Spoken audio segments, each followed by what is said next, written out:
Le colloque qui nous réunit vise à rappeler une thèse fondamentale de l'humanisme et du républicanisme. Il appartient à la République de lutter non fanatiquement contre les fanatismes. Et ce, en tenant compte de 3 avertissements qui nous ont été lancés il y a quelques années par Régis Debray, qui déplorait l'absence de culture générale chez les élèves.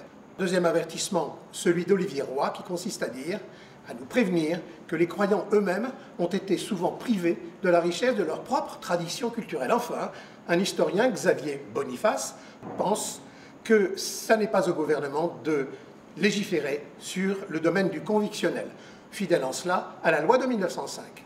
Pour cela, tenons compte d'un certain nombre de contradictions qui visent à clarifier un certain nombre de malentendus.